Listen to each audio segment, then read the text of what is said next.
the Wizards had benched you for a lack of condition, and they made a public statement. What was that about, like? And how did you feel after they made a public statement? To honest the truth, most of the time whenever you see me like I got suspended or something like that, it wasn't because of condition. That was their scapegoat. Okay. It was more because of something I might have said back to the coaches or I got into it with somebody in the organization.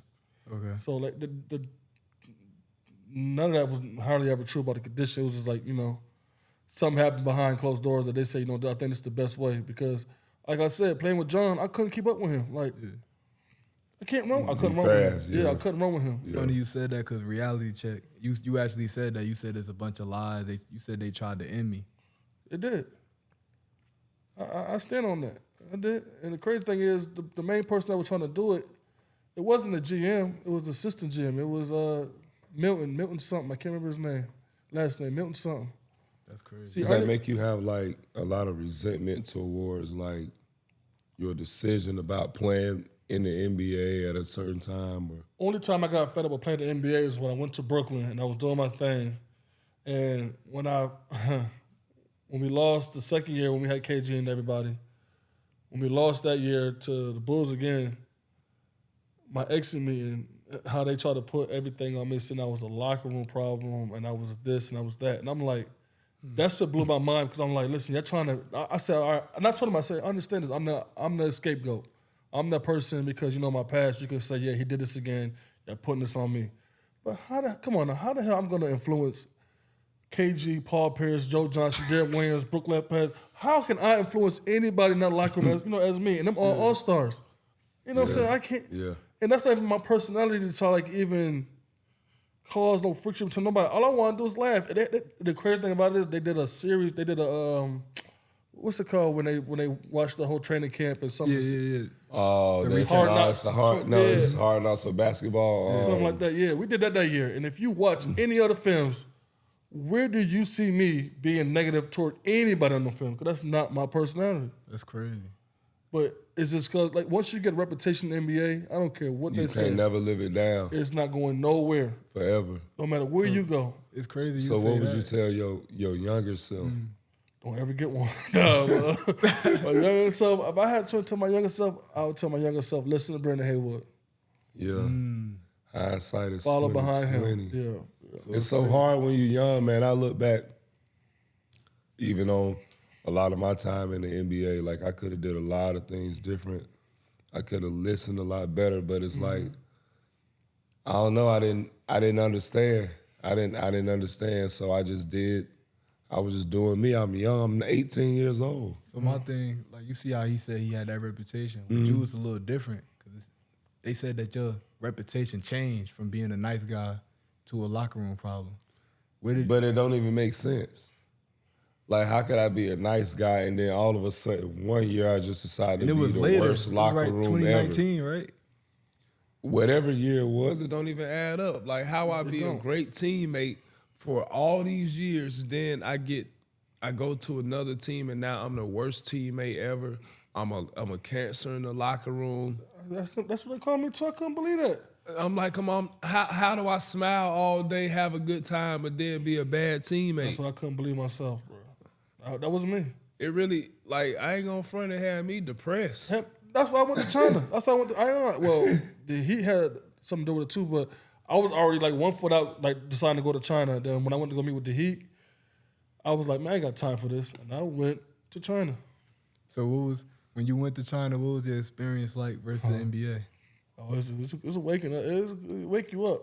It wake you up, man. Like, you say wake you up, like it's a reality check. NBA, you used to getting, the treatment. Yeah, and everything. You don't gotta worry about carrying your bag, your shoe bag, nothing. Everything is A1. I got the China boy. They hit me my jersey at practice. Go wash. Yeah, everything. Boy, you need treatment. Boy, listen, you might have to wait behind 7 Chinese. Like, you're not like, you just, it's a wake up it's totally call, different. Man. It's totally different. NBA regular got flights, all the perks. Yeah, the regular flights. But you had one of the biggest contracts overseas. Yeah. $7 million. Yeah. It's a sacrifice. You won a championship. Who you won the CBA championship over? Shoot, it was Was it? Marshawn Was that Marshawn Brooks. who team was that? Steph. Nah, Marshawn Brooks' team. It was Guangdong. Also, did you ever get that Rolls Royce? Nah, they ain't never get a Rolls Royce, man. They gave me a Lincoln. For real? Y'all ain't get the car? Man, nah, I was so mad. He came in with the magazine, like, pick one out. I said, okay, for real. So he said if y'all win the championship, Yeah. He'd give you a Rolls and he never got it. So I want to say like around June, July, when it was time for me to get ready to start report back. Mm-hmm. I was like, hey, where that car at? And the dude was like, boss was drunk. I said, no, and that caused a big problem. Like, man, I ain't coming back till I get my car. Like, keep your word. And then he was like, well, he meant to give you this. And I was like, what's this? He says, Infinity truck. I said, man, y'all got to be kidding me. He was like, you want the truck or you want the money for the truck? I said, just give me the money for the truck. I don't want, I don't want the truck. I want the rolls they're supposed to give me. And once I got back there that year, I had an attitude toward everybody over there, like, because I lied to them. Yeah. So they didn't give you nothing. that's crazy. Dang, I know That's that what hurt. they do overseas, Yeah, though. they, nothing at all. I was pissed off. Like, Man, shout out to the Philippines, man. I love Like, my guys. I know you went over there and you became, what they call it, naturalized? Yeah, naturalized. So what does that mean, like, mean he to the be blackest naturalized? Filipino. He is the blackest Filipino. That means he the blackest Filipino. But, like, what does that mean to be, for people who don't know what naturalized, like? So I basically dual citizenship. That's what it is. Like, that's how I was able to play, like, in the the World Cup and all that for representing the Philippines. And that was I honestly, out of all the years I played basketball, what we was doing was some of the most unheard of and amazing things I've seen in my whole career, bro. Playing in the Philippines? Playing in the World Cup with the Philippines my first year. Now imagine me, it's me and all Filipino guys just playing with heart, playing against like Greece, Italy, That's crazy. everybody. And we're taking everybody to the wire. How was the atmosphere of the games compared to like an NBA game? Completely different. Completely different. Completely Because different. they supporting that's their nation. Completely different. It's I'll like, tell you, is it more like energetic? way more energetic. All them games I played for, like, I only came out the game probably like for like once or twice for like 30 seconds or a minute. Yeah. And I wasn't drained like that because it was so much adrenaline going through my body from the fans, and they flew my mom out there, so I got my mom there too. So That's fire. oh That man, is tough. that was some of the funnest times I had. What's his name? Nikolic? What's his name? What team? What's his, was it Italy? No, it wasn't Italy. Turkey. Was it Turkey? Nicholas It'll Batum? come to me. No, niggas Batume's still playing. He ain't no big. No, He got to be talking about a big. it was a big, yeah. So when you played for the Filipino national team, did y'all have to travel anywhere? How did, first of all, obviously everybody know you're from America. Yeah. New Jersey. New York. I'm sorry, upstate New York. Upstate, way yeah. upstate. Oh, New yeah, York, way upstate. Syracuse. Almost by the sixth guy. So how can the Philippines like convince you to come play for the How team? did that come? How did that Yeah, come like about? how did they convince you to come play for the team? So, what I was told, and I don't know how true it is, what I was told, they wanted JaVale McGee at first, right?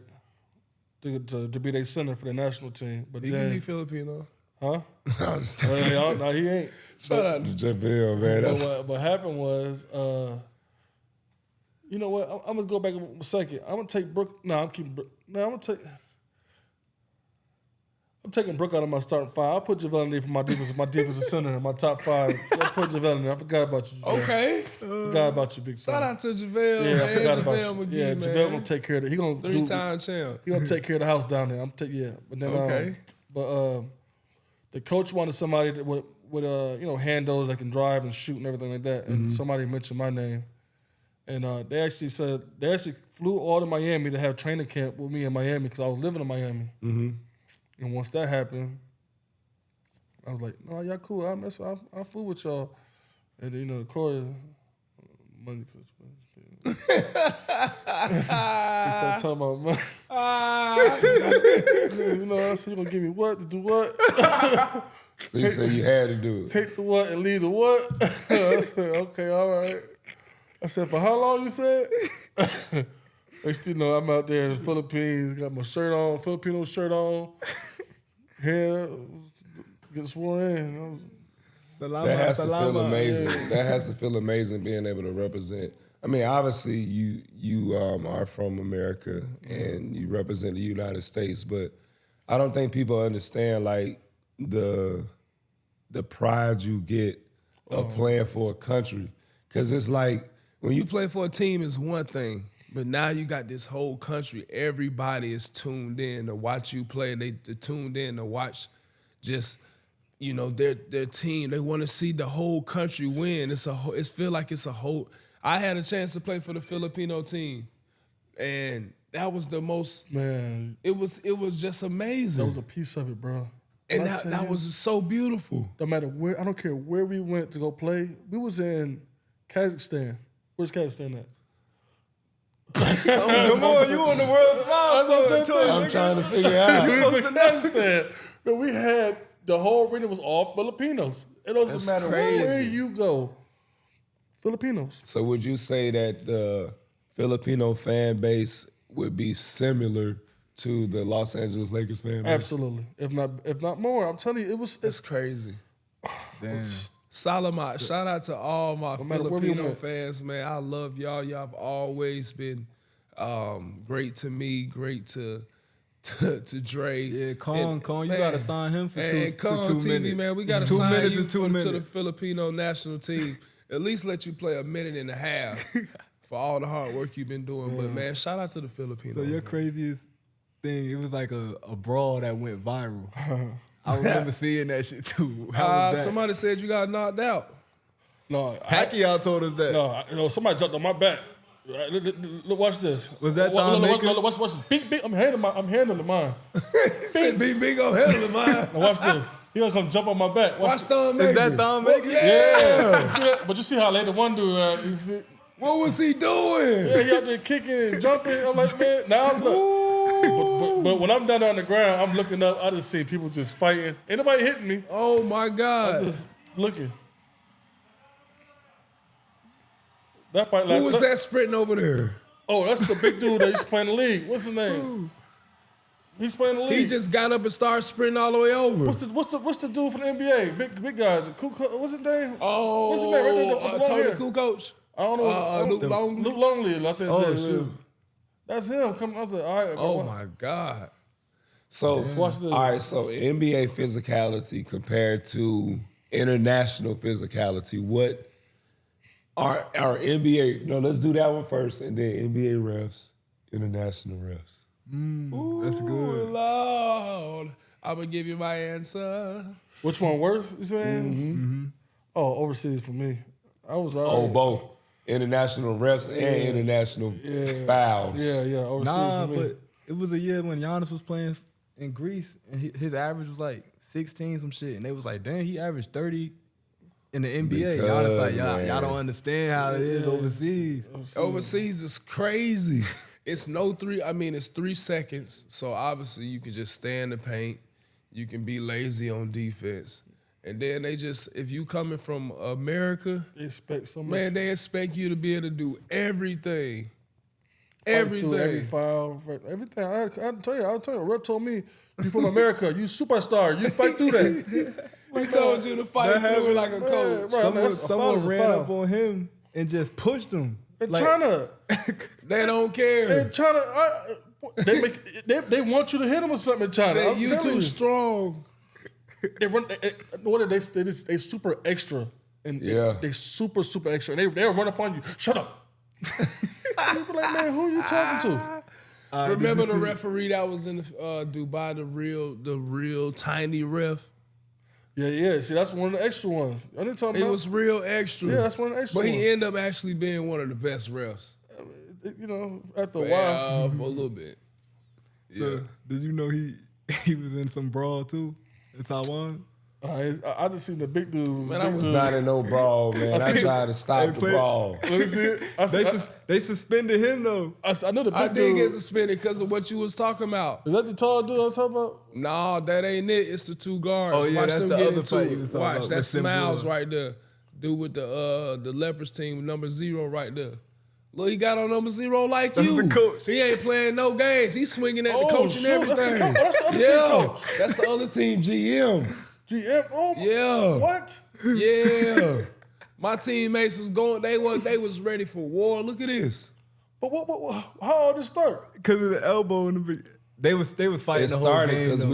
we was really Spanking them. we was beating them, and then like we had our team to have a not so good record over there. So if we beat somebody, it was like world news. And watch him, that's the GM of the team. He couldn't go to no more games. He got suspended, everything.